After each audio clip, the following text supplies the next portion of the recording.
Benvidos de novo á braiante ledicia da biodiversidade galega. Unha xoia que ás veces pasa desapercibida.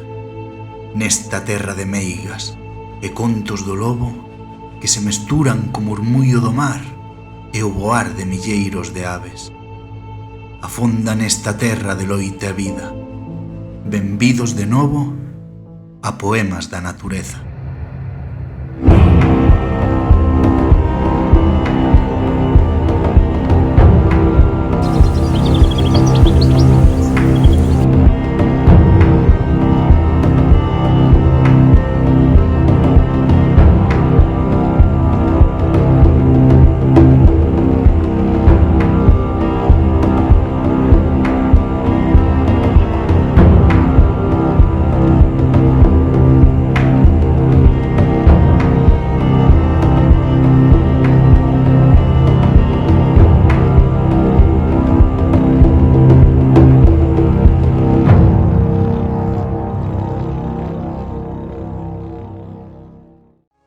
Neste episodio convídovos a descubrir a beleza que se agocha nos recunchos das augas galegas.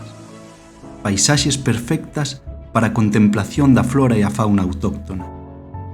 Nesta ocasión, deixaremos atrás a lontra navia e os seus compañeiros do capítulo anterior para mergullarnos na fascinante vida duns seres máis pequeniños, pero igualmente abraiantes, que poboan os ríos e os mares da nosa terra.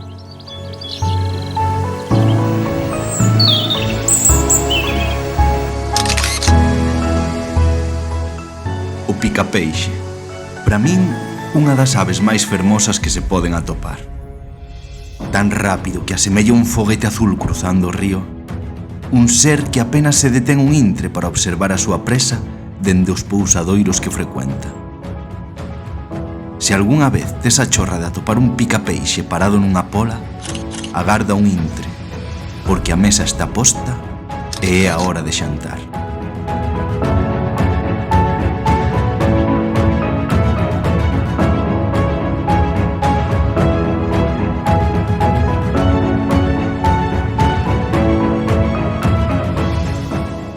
Coa mesa xa recollida e o bandullo cheo, esta sala de estar queda adornada coa chegada das prímulas, a primeira das flores en aparecer polos sendeiros do río, por onde continuaremos a percorrer o seu tránsito ata o mar e así desembocar na ría do Masma.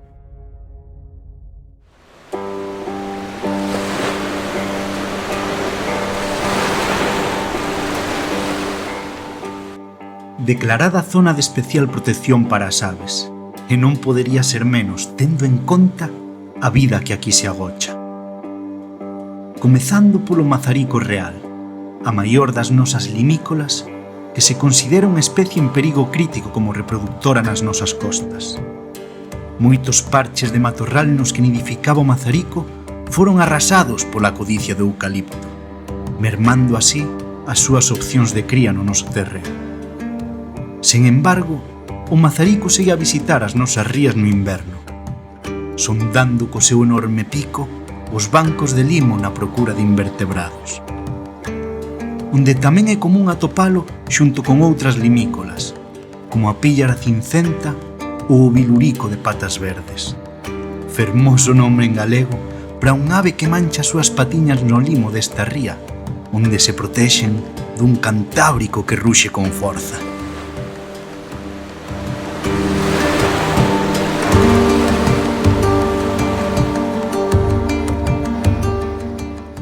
Un cantábrico que na zona da Mariña lucense podería ser o último bastión para a recuperación e a repoboación da nosa braiante e queridísima píllara das dunas.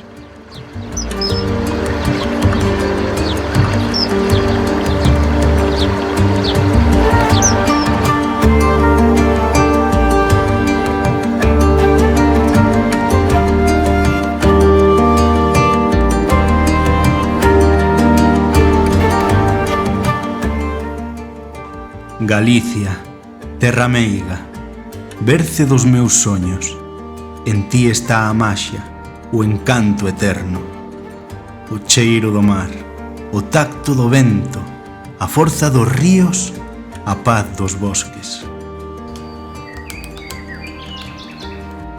E co fragmento desta emblemática obra de Castelao, Galicia Terra Meiga, quería dar por rematado este episodio de Poemas da Natureza. Saúde, natureza e vida salvaxe para todos.